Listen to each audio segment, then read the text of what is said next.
हम इसमें आनंदित हैं। कैन यू से आमेन विद मी? आमेन। कलीसिया में हर मुद्दे पर बात होती है, लेकिन परिवार के और आपसी संबंध के बारे में बात ज्यादातर पति पत्नी के बारे में, पुरुष स्त्री का जो संबंध है उसके बारे में बात नहीं होती, क्योंकि ये प्राइवेट मैटर है। संजय बेटा ठीक बात है, प्राइवेट कुछ नहीं है, सब चीज परमेश्वर के सामने खुली है। हमाम में हम सब क्या है, कोई नहीं बोल रहा, सब जानते हैं। हम सब परमेश्वर के सामने नंगे हैं। क्या है? नंगे हैं। सब पता है उसको, क्या सोचते हो, क्या करते हो, क्या तुम्हारे दिमाग में चल रहा है, सब कुछ मालूम है उसको। लेकिन आज प्रभु का धन्यवाद, प्रभु उसके अनुग्रह में आज जो कुछ बांटे। आप में से कितनी माएं हैं जो पत्नियां भी हैं, कितने पिता हैं जो पति भी हैं? हाथ उठाएंगे जरा। मैं समझता हूं कि मैक्सिमम यहां पर ऐसे हैं, पति पत्नी है। हाथ उठ नहीं रहा हमारा, ना तो पति माता, पत्नी बनी तो माता हुई।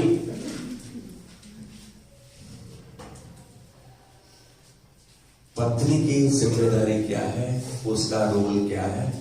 पति की जिम्मेदारी क्या है, उसका रोल क्या है? नहीं जानते हम। जानते हैं परमेश्वर का वचन हर बात में सफाई को प्रकट करता है। हम उसी वचन को जानते हैं जो वचन हमें सूट करता है, जिसको हम समझ लेते हैं। जब समझ लेते हैं तो उसको अपना लेते हैं, उस पर चलने लगते हैं। जो समझ में नहीं आता उसको समझने की कोशिश भी नहीं करते। मैं सबसे पहले आज स्त्रियों का, पत्नियों का, वाइफ का, उसके रोल के बारे में, उसकी जिम्मेदारी के बाद बात करूंगा। उसके बाद पतियों पर आऊंगा। पति स्पेशल है या पत्नी स्पेशल है? सबको अपनी पड़ी है, सही बात है। डेजी बहन आज मुझे सुनो प्लीज, जब तक मैं ना पूछूं नहीं बोलो। आज स्त्री को कैसा होना चाहिए, उसकी क्या जिम्मेदारियां हैं, क्या उसको निभाना है, क्या उसको करना है, ये बात शादी से पहले जरूरी है। जो दंपति बनने वाले हैं, जो दुल्हा दुल्हन बनने वाले हैं, जो माँ बाप हैं, उनके लिए अब जानना जरूरी है, जिन्होंने नहीं जाना। जो स्त्री है, जो पत्नी है, उसको गंभीर होना चाहिए। क्या होना चाहिए? गंभीर होना चाहिए। दोष लगाने वाली ना हो। हम तो करते यही हैं कि जो गलती हमने नहीं की दूसरे पे दोष देते हैं। दफ्तर में कोई नहीं आया तो संजय नहीं की होगी, संजय नहीं आया था। सचेत और विश्वास योग्य हो। ध्यान से सुनना, आज का जो टॉपिक है, आज का जो संदेश है, आज का जो इंस्ट्रक्शन है, डायरेक्शन है, करेक्शन है, वो प्रभु के वचन की ओर से है। आपके मन की खोज नहीं है, या मेरे मन की खोज नहीं है। ये परमेश्वर का वचन तीमुथियुस 3:11 में इस बात को बोलता है कि स्त्रियों को गंभीर होना चाहिए, दोष लगाने वाली ना हो, सचेत और विश्वास योग्य हो।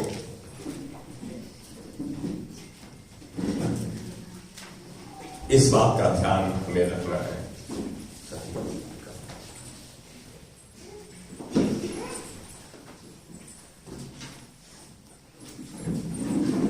मैं इस बात को एक बार फिर दोहरा दूं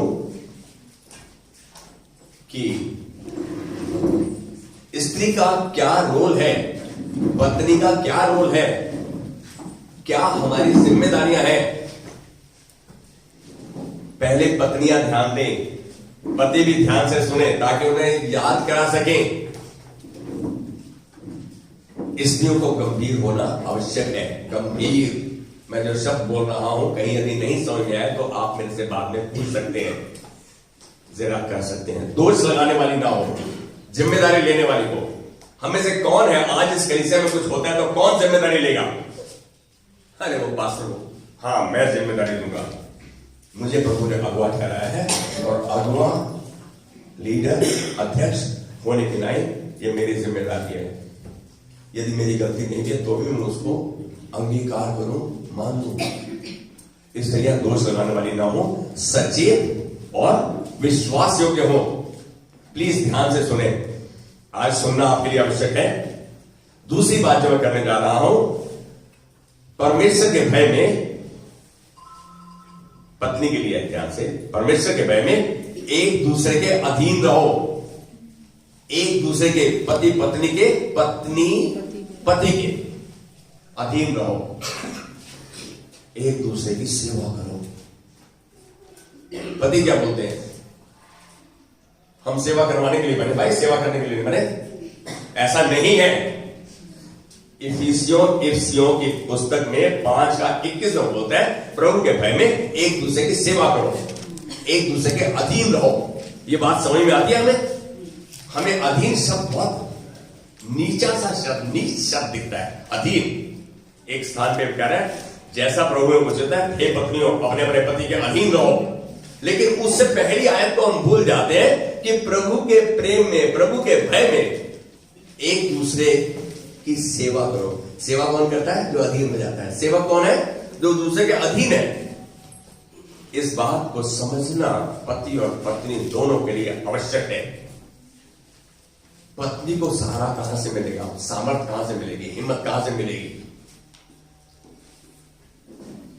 अपने अपने पतियों के अधीन रहो जैसा कि प्रभु में उचित है।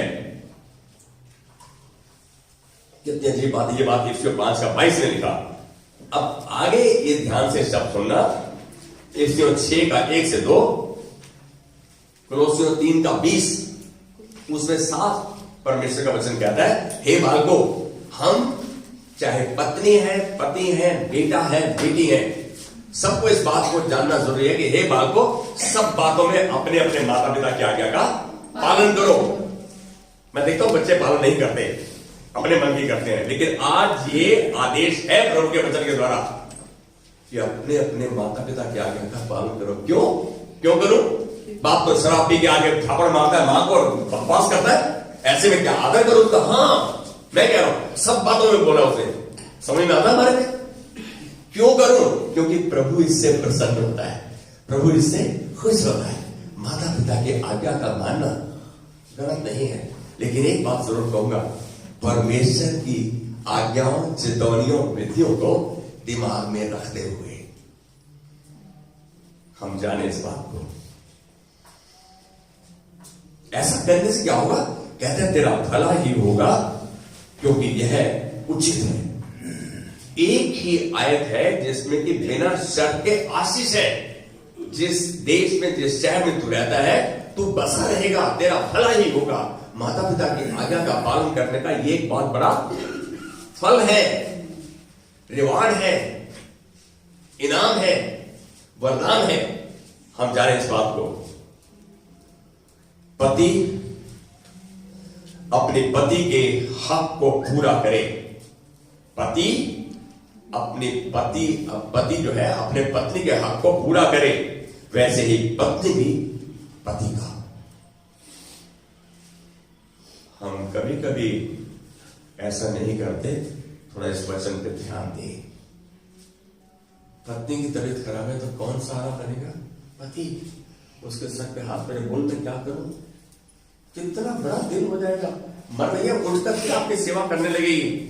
ये बात प्रभु के दास ने जिंदा जागता देखी, अभी भी देखता है, देखता रहेगा। सेवा करने के लिए प्रभु ने आपको नियुक्त किया है, निश्चित किया है, आपको चुना है। अब ये बात जो बोल रहा हूं, सब कुछ, एक बात नहीं, सब कुछ एक दूसरे की सहमति से करें, एक दूसरे की सहमति से, एक दूसरे की इसे पूछ कर करें। पत्नी को संयमी, संयम रखने वाली, धीरज रखने वाली, पवित्र, घर का कारोबार संभालने वाली, करने वाली, भली व अपने पति के अधीन रहने वाली हो, ताकि परमेश्वर के वचन की निंदा ना हो। पत्नी का, ये जो आज बता रहा हूं मैं, पहले पत्नी का, स्त्री का, मां का ये फर्ज है, ये उसके लिए आदेश है, ये उसके लिए प्रभु की ओर से निर्देश है। जानते हैं हम तो कभी उतार है, हम पति होते हैं, मर्द होते हैं, हमको किसी की बात मानने की आवश्यकता नहीं। थोड़ी सी हिदायतें थी जिनको मैंने आपसे बांटा। अब पति को क्या करना है ये ध्यान में रखना है। जिस किसी को जीवन में ऐसा महसूस होता हो कि यार मैं भूल गया जो पास ने कहा था, तो मेरे से बोल दे, मैं उसको उसके टेलीफोन पे ये हिदायतें भेज दूंगा। बार बार हमें याद दिलाना है, हमें स्मरण करना है, याद करना है कि प्रभु ने मेरे लिए क्या कहा। पति होने की नाई, पत्नी होने की नाई, बेटी होने की नाई, बेटा होने की नाई, क्या कहा प्रभु ने, कितना कहा मानते हैं हम प्रभु का। अब मैं पतियों के बारे में बात कर रहा हूं, थोड़ी देर यदि मेरे साथ धीरे रखेंगे। पति घर का अध्यक्ष है, अगवा है, हेड है, उसे निर्दोष व एक ही पत्नी का पति होना चाहिए। हमें अपनी पत्नी मिल गई तो उसके बाद दूसरी ज्यादा अच्छी लगती है। कौन मेरे साथ सहमत है? यार उसकी बीवी ज्यादा सुंदर है। इसमें कोई दोष वाली बात नहीं है, सच बात है, क्योंकि वो आपको रोज दिख रही है। किसी को आपकी पत्नी अच्छी दिखती है, लेकिन पति एक पत्नी का पति हो, निर्दोष, संयमी, सुशील और अतिथि सत्कार करने वाला हो। ये नहीं कि जो घर में आ गया मैं उसको पसंद नहीं करता तो उसको पानी भी नहीं पूछूं, जो जिसको पसंद करता हूं तो उसको चाय, काजू की बर्फी और सब कुछ खिलाऊं। नहीं, जो भी आपके घर में आता है आपको धीरे रखते हुए उसका सत्कार करना है, अतिथि सत्कार। हमारे कलीसिया में कुछ परिवार ऐसे हैं जिनके पास ये बहुत बड़ा दान है, सेवा करने का, खुश होके, मुस्कुरा के। कौन मुस्कुरा के सेवा करता है आज? मुस्कान किसके पास है? अरे कलीसिया में बैठे हुए रोते हुए दिख रहे हो, शर्म आनी चाहिए। लेकिन मुस्कुरा के आप सब कुछ कर सकते हैं। आपके शरीर के अंग ढीले हो जाते हैं, आराम से रिलैक्स करते हैं। उसको अतिथि सत्कार करने वाला होना चाहिए, पियक्कर व मारपीट करने वाला ना हो। प्लीज ध्यान से रखो। हम कब ऐसे काम करते हैं जब हम पी पा लेते हैं। पियक्कर का मतलब यही है। और ना ही धन का लोभी हो, या एक बंदा हाथ करके खड़ा करके बताए कि मेरे को धन का लोभ नहीं है। एक बंदा धन का लोभ नहीं है मुझको बोले, शर्म आ रही है तुम्हें? प्रभु ने आपको सब कुछ दिया है आपके जीवन के लिए, धार्मिकता के लिए। आज एक बात कहूं, हम उसके आगे अपनी विनती रख सकते हैं, प्रभु मुझे धन चाहिए। प्रभु का दास खड़ा है तुम्हारे सामने, उसका बचपन बहुत गरीबी में गया। प्रभु से एक ही बात करता, प्रभु मैं आर्थिक रूप से स्वतंत्र होना चाहता हूं, आर्थिक रूप से मजबूत होना चाहता हूं। प्रभु ने अपना वादा पूरा किया, उसने अपने दास को संपन्न बनाया, धनवान बनाया, आशीष दी। आप आशीषित नहीं होना चाहोगे? हम सब आशीष चाहते हैं, हम सबको आशीष की आवश्यकता है। हम सब चाहते हैं मेरा प्रभु मेरे साथ रहे, हमेशा मेरे हाथ पकड़ के लेके चले। कह रहे कि मैं धन का लोभी ना हो और घर का अच्छा प्रबंध करना जानता हो।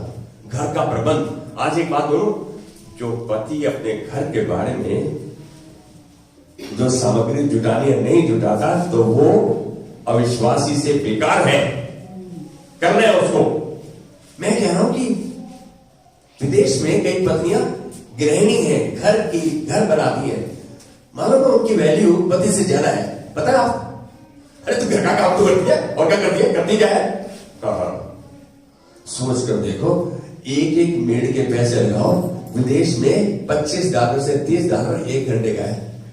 लगाओ जरा, मेड का 1 घंटे का काम करते हो तो $30 $40 लेती है या लेता है। वो 1 घंटे के लिए बेबी सिटिंग करता है तो कितने पैसे लेता है? तो कितने की आपकी पत्नी यदि घर संभालती है तो उसका आदर ही नहीं है। ऐसा न हो कि निंदित होकर, मतलब यदि ये काम नहीं करेगा, निंदित होकर शैतान के फंदे में फंस जाए। हम जब घमंड में आ जाते हैं और कुछ भी ऐसा करते हैं तो हम शैतान के फंदे में फंस जाते हैं।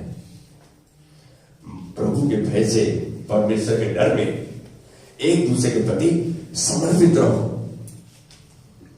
पति पत्नी, पत्नी पति, एक दूसरे के प्रति समर्पित, एक दूसरे की सेवा करो। ये मैंने पहले भी बोला 5:21 में, अपनी पत्नी से प्रेम करो। पत्नी से नहीं बोला अपने पति से प्रेम रखो, उसके पास तो प्रेम का भंडार है। मां, पत्नी, स्त्री के तो प्रेम का भंडार है। उसके पास इतना प्रेम है कि उंडेर उंडेर कर आपको देने को तैयार है कि हम लेने को तैयार है। पति से बोला अपनी अपनी पत्नी से प्रेम रखो। कितनी अजीब बात है। क्या हम अपनी कमी घटी को जानते हैं कि हम प्रेम कम करते हैं? सच बात है। अपनी अपनी पत्नी से प्रेम करो जैसा मसीह ने कलीसिया से किया, चर्च से किया। पति अपनी पत्नी से अपनी देह के समान प्रेम रखे।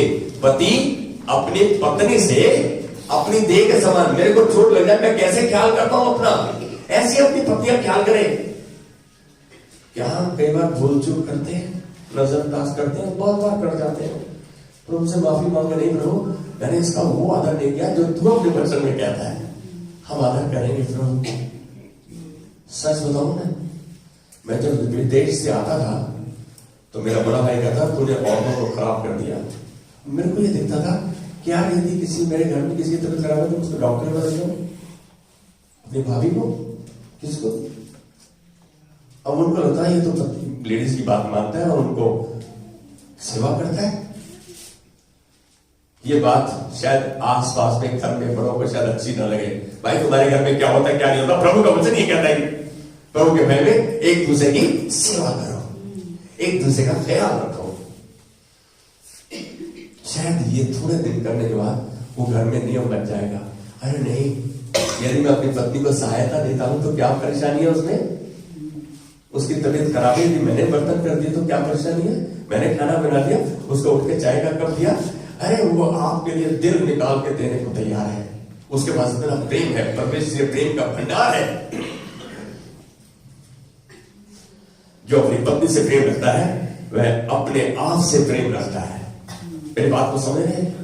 वो अपने आप से प्रेम तब रखता है जब वो अपनी पत्नी से प्रेम रखता है, क्योंकि किसी ने भी अपने शरीर से वैर नहीं रखा। अपने शरीर से वैर रखते हो? नहीं, ख्याल करते हैं उसका। तो पत्नी आपका अंग है, शरीर का अंग है, आपकी देह का अंग है, आपकी देह का हिस्सा है, वरन उसका पालन पोषण करता है।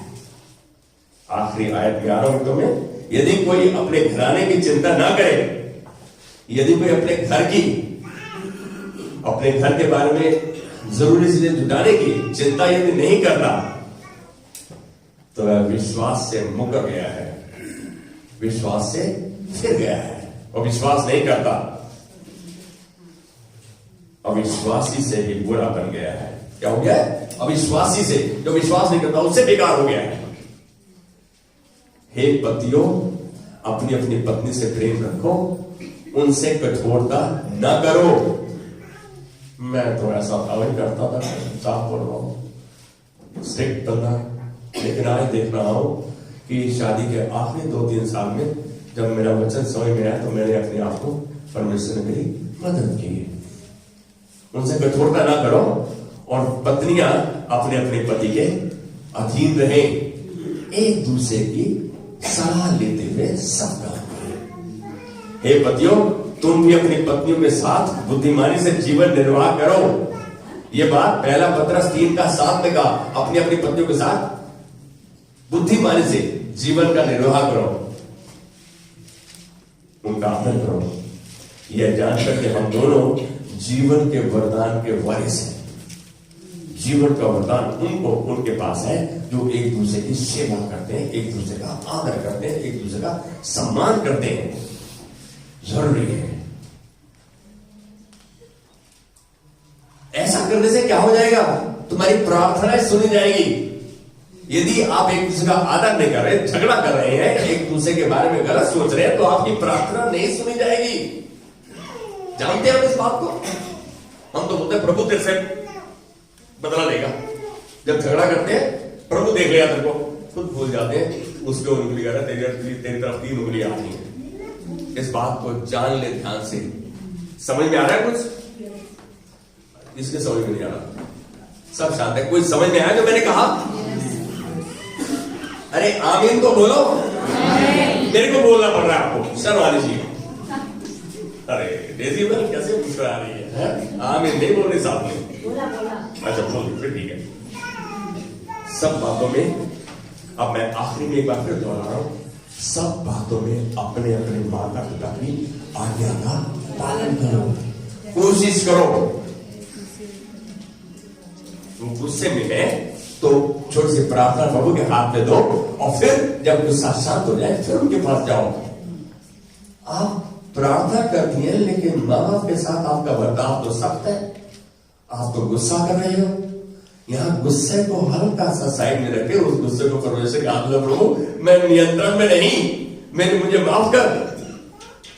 मेरा पापा मेरे मम्मा नहीं मान रहे इस बात को, हम प्रभु के हाथ में दें और फिर मम्मा पापा के पास जाए। पापा ऐसे करें। मैंने कल बोलता ना ऐसे बोला, कल तो गुस्से का तापमान बहुत ऊपर था, कल क्या बोलता। लेकिन एक बात जानो, परमेश्वर हमारे मनों को बदलने में सामर्थ्य है, सक्षम है। हम क्यों उसका कहना? आज मैं माता पिता पे इस वचन को कदम कर रहा हूं कि हे बालको, सब बातों में अपने अपने माता पिता की आज्ञा का पालन करो। क्यों? क्योंकि प्रभु इससे प्रसन्न होता है, परमेश्वर खुश होता है। क्या हम परमेश्वर को खुश करना नहीं चाहेंगे? आमीन। अपनी पत्नी के प्रति यह है कि ताकि हम एक दूसरे के प्रति विश्वास योग्य रहे। आज का संदेश कि पत्नी का रोल, पत्नी की जिम्मेदारी, पति का रोल, पति की जिम्मेदारी क्या है, यह हम सबके लिए जरूरी है। आप